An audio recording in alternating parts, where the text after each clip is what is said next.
Boa tarde, estamos dando início então ao terceiro dia do 5º Seminário Nacional de Legislação Desportiva, evento promovido pelo Sistema CONFEF-CREFES, junto ao 27º Congresso Internacional da FIEP.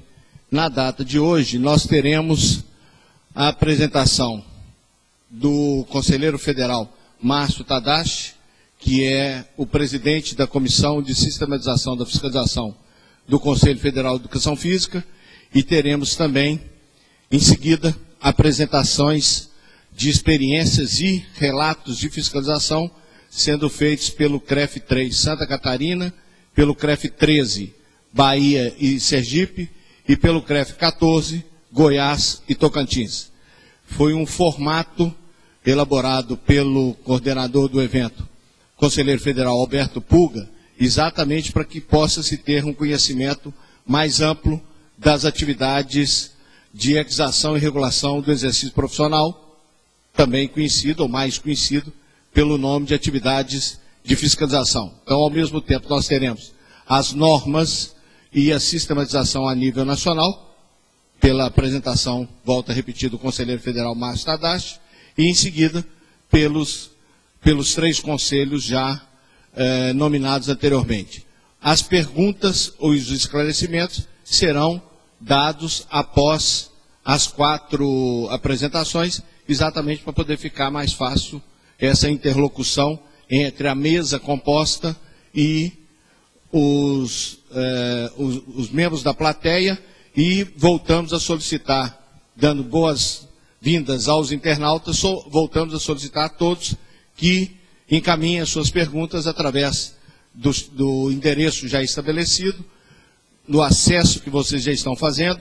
Entre os 2 primeiros dias e hoje, já ultrapassou o número de 3.000 intervenções ou pessoas que mantiveram contato, o que demonstra a validade dessa atividade. E dessa forma, nós então faremos o terceiro dia dos trabalhos. Os 3 CREFs estão representados, o CREF 3 pela Michele, pela conselheira Michele, o CREF 13 pelo conselheiro Francisco Canindé e o CREF 14 pelo seu presidente Rubens Santos.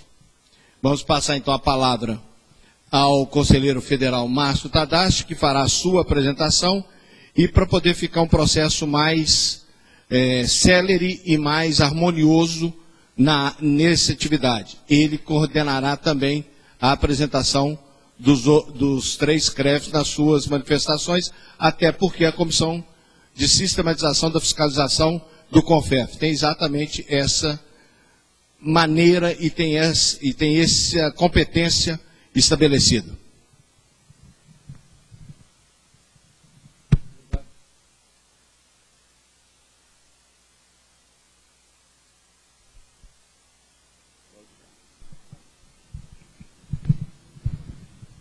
Obrigado, conselheiro Boschi. Boa tarde a todos. Gostaria, antes de mais nada, de agradecer o convite que me foi realizado pelo conselheiro Puga, conselheiro federal. E hoje nós vamos discorrer sobre um assunto que me é particularmente caro. Eu iniciei minha atuação no sistema CONFEF-CREF pela fiscalização. Fui agente de orientação e fiscalização durante um período inicial e logo em seguida assumi a presidência da Comissão de Fiscalização do CREF 4 São Paulo. E no momento em que a construção da ação, da fiscalização, estava sendo conduzida, estava sendo produzida. Então, é um assunto que nos deixa particularmente satisfeitos em poder estar conversando com vocês a respeito disso. O conselheiro Puga fez uma provocação sobre o tema que vai ser abordado por mim hoje, sobre uma questão da amplitude da atuação do Conselho no aspecto da fiscalização. Embora tenhamos como certo que a fiscalização é o carro-chefe da ação dos conselhos, muitas vezes não está exatamente claro onde inicia e onde termina a nossa atuação. Então, eu acredito que essa abordagem vai nos permitir aprofundar um pouquinho mais esse conhecimento. Como eu vou estar citando várias vezes legislação, e eu não sou advogado, então eu peço desculpas aos advogados que estão aqui presentes, que é um leigo falando sobre alguns aspectos do direito, não tenho a pretensão de ter nenhum conhecimento mais profundo do que o necessário para a nossa situação profissional, mas também fica um pouquinho mais tranquilo, porque os conselhos profissionais são conselhos de classe. Então, quem vai determinar as coisas dentro do conselho somos nós mesmos profissionais. Não é uma questão simplesmente legal, é uma questão de convicção profissional também. Nesse sentido, então, eu fico um pouquinho mais claro, mais tranquilo, mas peço mais uma vez aos advogados aqui presentes que me desculpem eventuais falhas. Acho que vou ter que ligar aqui a apresentação, só um minutinho.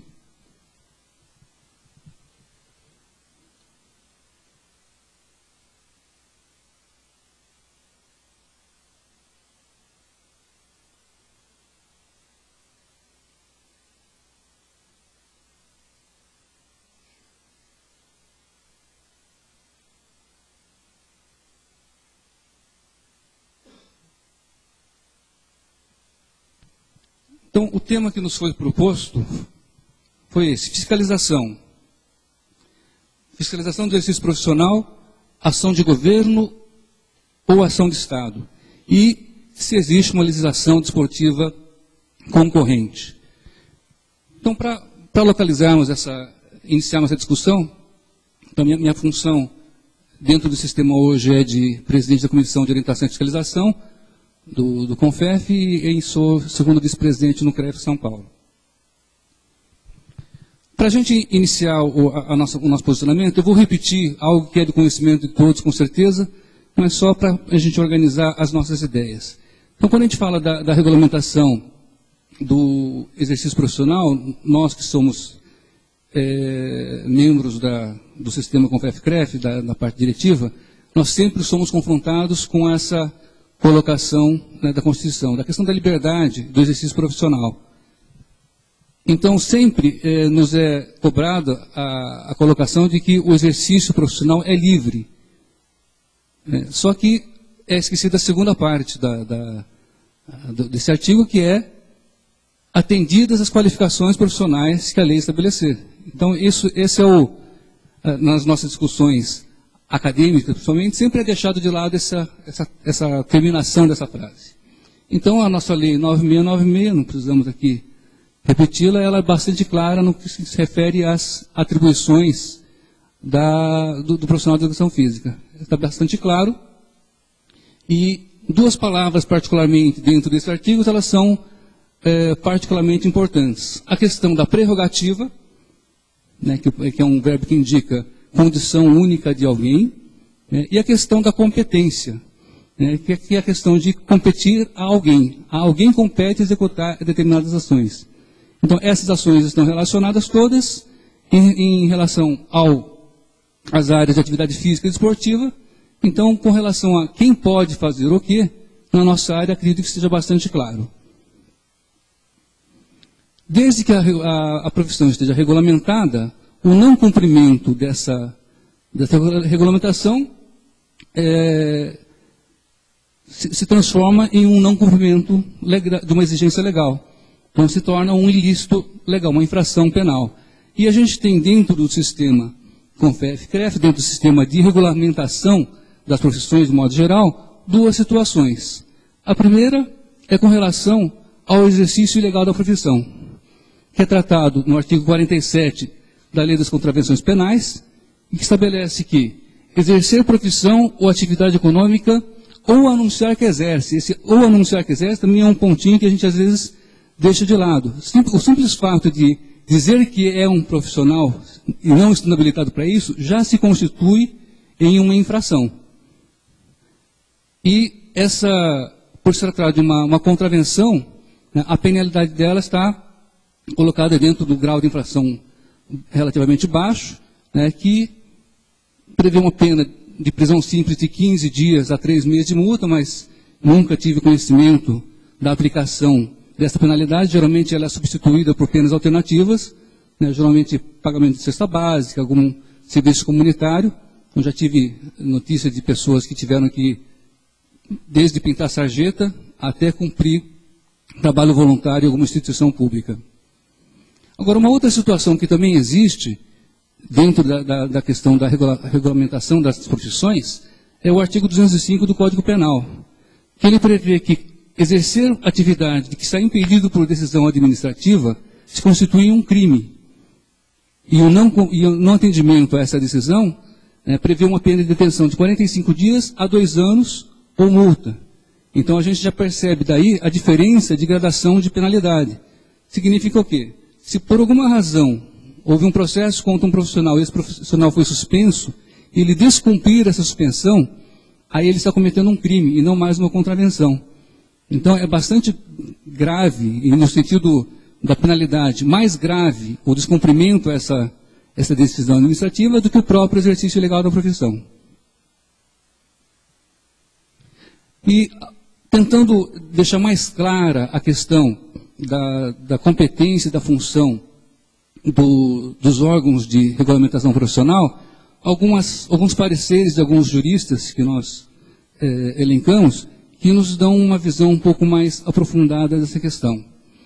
Então, a Cavalcante, já um autor bastante antigo, ele coloca que as profissões, de modo geral, elas têm uma liberdade que ela é contida por uma série de regulações. Então, tal como as outras liberdades, a de profissões sofre as restrições impostas pelo interesse público, que exige a prova de idoneidade e capacidade daqueles que o exercem. O Estado usa, assim, um verdadeiro poder de polícia, que poderia enquadrar dentro do título geral de polícia das profissões. Então, alguns autores colocam a ação, não do Conselho de Educação Física especificamente, mas dos conselhos de profissões de modo geral, como tendo a função de polícia das profissões. É lógico que temos que deixar bem claro que não se trata do poder de polícia, no sentido do polícia ostensiva de rua, mas no sentido de policiar, né, estar atento a, né, verificar, comprovar a situação. Então é esse sentido de policiar que a gente deve estar entendendo aqui.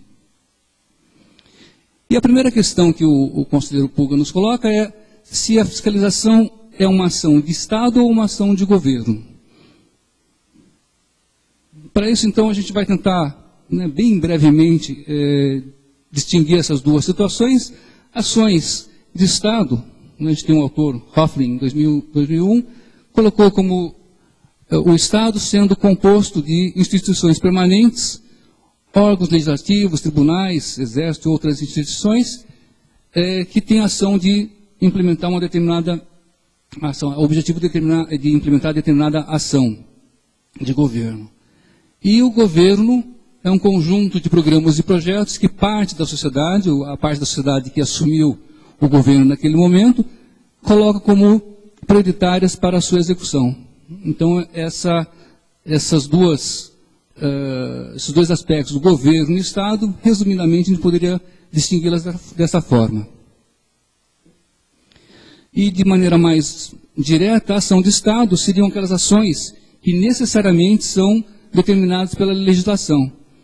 Então, não cabe, nesse sentido, a opção de executar ou não a ação de Estado. Ela é obrigatória para quem está imbuído das suas obrigações. Quem foi outorgado com o dever de cumprir aquela ação de Estado não tem o direito de negá-la a fazê-lo.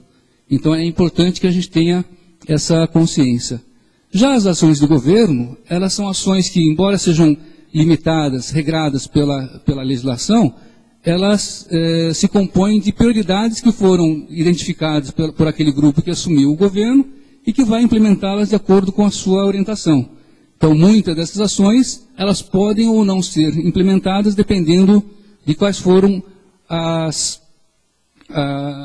prioridades estabelecidas por ele. Nesse sentido, é bastante claro que a nossa ação, dentro do sistema de regulamentação da profissão, a nossa ação é claramente uma ação de Estado. Nós não temos a prerrogativa de fazer alguma coisa por nossa vontade ou deixá-la de fazê-la se entendermos. É importante que todas as nossas obrigações, enquanto agentes representantes do Estado, são ações necessárias e determinadas por lei. Temos a obrigação de fazê-la. E mais algumas colocações que alguns autores colocam, sempre em relação a conselhos profissionais de forma geral, não especificamente com relação à educação física. que um desses autores, ele até coloca uma posição que é incômoda às vezes de assumi-la, mas do ponto de vista legal é essa que se coloca, que as ordens de conselhos profissionais não se fazem, não foram estabelecidos para defenderem a profissão, elas foram estabelecidas para defenderem a sociedade de uma ação indevida dentro dessa profissão. É importante que nós tenhamos bastante claro isso. É lógico que a defesa da sociedade por profissionais habilitados é uma forma de valorização da nossa profissão.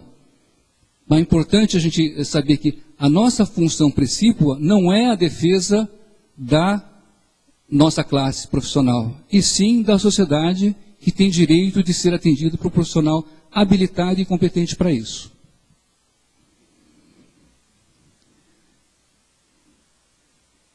Outra colocação é que compete aos conselhos estabelecer pelo ordenamento da profissão, determinando suas funções, forma de conduta, atividades desenvolvidas, a forma de atividade, ela deve ser regulamentada pelos conselhos para que a sociedade esteja sendo atendida de forma adequada. E essa qualificação dos profissionais, essa conduta adequada, essa conduta eticamente adequada desses profissionais, vai promover a valorização da profissão, porque a sociedade irá perceber que a atuação por esses profissionais lhe é benéfica, portanto, perante a sociedade, o profissional vai estar mais valorizado. Uma outra forma de valorizar a profissão é impedindo a ação de pessoas não habilitadas. Então, aqui entra a ação mais clara, mais visível da fiscalização. A fiscalização, ao investigar uma situação em que existe a possibilidade de que uma pessoa não habilitada esteja exercendo as funções do profissional de educação física, ela vai inibir essa atuação, promovendo a remoção ou impedimento de que essa pessoa possa exercer a profissão sem essa habilitação. Então, essa função básica inicial é a mais visível dentro da nossa atuação. Então, quando a gente percebe a ação da fiscalização em um evento, em uma academia, em um clube, eventualmente em uma escola, é nesse sentido. E a atuação, ela não é necessariamente direta. O agente da fiscalização, ele não tem autoridade legal para chegar num local e promover a retirada ou a interrupção da atividade daquela pessoa. Ele vai fazer isso através de outros órgãos. O que ele tem a função de fazer naquele momento é identificar a situação irregular e notificá-la às autoridades competentes, ou através de um termo circunstanciado, ou popular boletim de ocorrência, ou através de uma notificação ao Ministério Público. Então, essa é, na verdade, a ação direta. É claro que, ao fazer isso, o agente irá alertar a pessoa o que está acontecendo, e a pessoa pode ter a opção de evitar de fazer essa ação, acatar a orientação do agente e não executar essa ação irregular. Então, ele evita de se colocar na situação de irregularidade. Aí, muitas vezes, essa ação, essa forma de condução é entendida por quem assiste, aquela pessoa que está na situação irregular. Ela abandona o seu local, onde iria exercer a função de treinador, ou de professor, ou de técnico, sai dessa função, e para quem está observando foi o agente que retirou aquela pessoa. E, na verdade, não é isso. A pessoa que optou por não se colocar na situação de cometer um ato ilícito. Então, em uma das decisões do Supremo Tribunal Federal, um dos ministros fez essa colocação, que os conselhos de fiscalização, investidos do poder de polícia, defendem os interesses públicos da sociedade e do cidadão usuário dos serviços profissionais. Então, novamente, reforçando a indicação de que a existência dos conselhos profissionais se justifica pela defesa da sociedade e não pela defesa da profissão. Aqui a gente tem algumas considerações que uma das advogadas do CREF de São Paulo, atualmente ela foi ela passou em um concurso público como juiz, então hoje é uma juíza de Estado, e na época ela fez uma série de considerações para auxiliar na construção das nossas atuações. E em um dos documentos que ela produziu, ela apontou 4 ações, né, de polícia, no sentido de policiar, que a gente colocou anteriormente, que identificam quais são as ações específicas dos conselhos. Então, a questão da ordem de polícia no sentido de ordenamento, né, a fixação das normas no desempenho da profissão, as normas de conduta ética. Então, nós temos nosso documento, o nosso Código de Ética, que é o documento balizador dessa ação. Então, essa é a primeira forma de exercer esse poder de polícia. O segundo são os atos de consentimento. Então, o registro é um ato que concede à pessoa, ou permite à pessoa, o exercício da profissão. Então, esse é um dos poderes que os conselhos profissionais foram investidos. A terceira é a atividade de fiscalização. Então, a fiscalização é entendida como a verificação das duas formas de atuação anteriores, a conduta ética e o registro profissional, e a quarta seria a decorrência dessa constatação da irregularidade, que seria a punição ou aplicação de sanções. Então, dessas 4 formas, os conselhos profissionais estarão exercendo essa chamada função de polícia que ele é destinada. E no Estatuto do CONFEF nós temos apontados de forma adequada todas essas funções, né, tinha alguns artigos aí identificados, só para lembrá-los. O parágrafo 2º do artigo 1º. No artigo 6º, alguns pontos que identificam de forma clara e pontual essas funções do Conselho.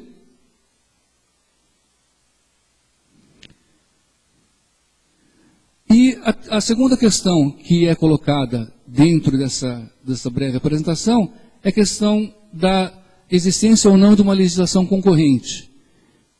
Particularmente foi feita a colocação da legislação desportiva, né, a qual a maior parte desse evento é relacionada. E nesse sentido, a própria legislação desportiva, o Código Brasileiro de Justiça Desportiva, ele torna claro que existe uma conversa entre as legislações, mas que elas são diferenciadas. Né? No artigo 284, ele determina que, após o trânsito em julgado das decisões condenatórias, foram elas remetidas, quando for o caso, aos respectivos órgãos de fiscalização do exercício profissional, para as providências que entenderem necessárias. Então, só por esse artigo a gente já pode perceber que, embora muitas das questões sejam relacionadas, existe um momento em que a justiça desportiva não é suficiente para dar conta dela. E nesse momento, a outra instância, no caso o sistema profissional, no nosso caso o sistema CONFEF-CREFS, deve ser notificado, informado daquele fato, e daí para frente é o sistema que vai entender se existe a necessidade ou não de um julgamento do ponto de vista ético. Agora, a gente está se referindo à questão da justiça desportiva, ela também pode ser aplicada a outros órgãos. Então, por exemplo, na questão trabalhista, nós já tivemos alguns casos, vários casos, na verdade, de comunicação, né, da Justiça do Trabalho, por exemplo, num caso de reconhecimento de trabalho de uma pessoa, de um acadêmico em situação de estágio, alegada de estágio. Então, de forma bem resumida, o estagiário entrou na Justiça do Trabalho alegando que ele foi utilizado como mão de obra profissional. E foi reconhecido pelo juiz de trabalho. Só que, em decorrência disso, o juiz informou ao conselho que existiu um exercício ilegal de profissão, porque aquela pessoa não está registrada no conselho. Então ele ganhou a ação trabalhista, foi reconhecido o trabalho, a atuação de trabalho, Só que como ele não estava habilitado, ele foi sofrer uma ação, né, por exercício ilegal de profissão. Então essa é uma situação que acontece. E isso, em outras esferas também tem acontecido. Então no PROCON, muitas vezes, nos é consultado, né, uma pessoa reclama de uma atuação de um profissional em uma academia, nos é consultado se esse profissional é ou não registrado no conselho. Se não é, a empresa que está oferecendo esse serviço está cometendo uma irregularidade dentro do Código do Consumidor, oferecendo um serviço para pessoa não habilitada, não competente. Então isso vai gerar uma outra forma de processo. E assim também na questão da saúde, que também tem toda uma legislação bastante forte em relação a isso. A Anvisa emitiu recentemente uma regulamentação sobre, particularmente, academias, né, que é bastante rigorosa nesse sentido. E, no caso da educação também, nós temos, talvez, as questões mais delicadas no sentido de diferenciação entre a atuação dos conselhos profissionais, dos CREFs, do CONFEF, e a regulamentação do MEC. Esse, acredito, seja o ponto mais delicado nessa questão. E de que forma que nós vamos estar conseguindo sair dessas situações mais delicadas? Através da análise baseada na identificação do exercício profissional e no cumprimento do Código de Ética. Então são esses dois pontos que vão poder balizar e esclarecer eventuais dúvidas. E para finalizar, a questão que nos coloca, para quem é já do sistema que está à frente do trabalho de fiscalização, é reforçar a questão de que a fiscalização, né, muito embora não seja o aspecto mais simpático, né, do sistema, né, não é nada agradável você chegar para uma pessoa e dizer, olha, você não está habilitado a atuar, você não tem o direito de atuar, em uma situação extremamente delicada, apesar do tempo já de regulamentação, ainda somos um conselho recente e ainda sofremos muita resistência, né? Mas essa atuação, ela nos é obrigatória. Nós não temos o direito de não exercê-la sob o risco de sermos acusados de prevaricação. Então, de modo geral, era essa minha colocação. E agora nós vamos passar a apresentação dos demais palestrantes, iniciando pela conselheira Michele, do CREF 3,